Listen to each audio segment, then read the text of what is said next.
Ես ինչպես նշեցի, հեղեղների հստակ կանխատեսումները հնարավոր է իրականացնել 3-ից 4 օր առաջվա օրոքությամբ եւ հստակ կանխատեսվեն ջերմաշանի կտրուկ բարձրացումներ, հորդառատեղումներ եւ դիտված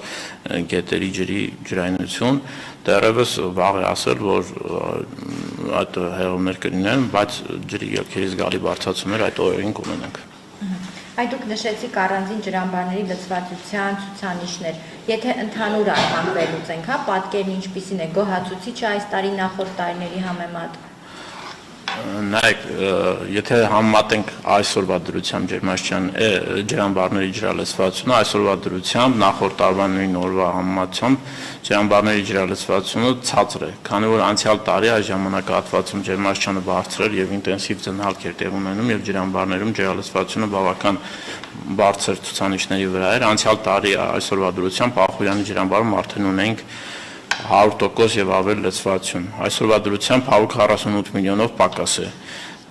Արփիլիչ ջրամբարում 29 միլիոնով ավել է, Ապարանի ջրամբարում 66 միլիոնով, իսկ Ազատի ջրամբարում 4.2 միլիոնով է պակաս, Մարմարիկի ջրամբարում մոտ 7 միլիոնով պակաս է։ Բայց կանխատեսում, ինչպես նշեցի, կանխատեսումներով այս տարի ավելի շատ ջրալցվածություն կլինի եւ ջրամբարներում եւ գետերում, քան անցյալ տարի։ Այսինքն այն ձնաշերտը, որ ունենք, այն տեղումները, որ ունենք, հիմա սպասում ենք օդի ջերմաստիճանի բարձրացման։ Այո, մենք 122 սանտիմետրով, 1 մետր 22 սանտիմետրով ավել ձնածածկույթ ունենք անցյալ տարվա նույն օրվա համեմատությամբ եւ ավելին այդ ցուցանիշները, ինչպես նշեց պարոն Սուրենյանը, ավելանալու է ձյան ծածկույթի համեմատությամբ։ Այո, աճելու են։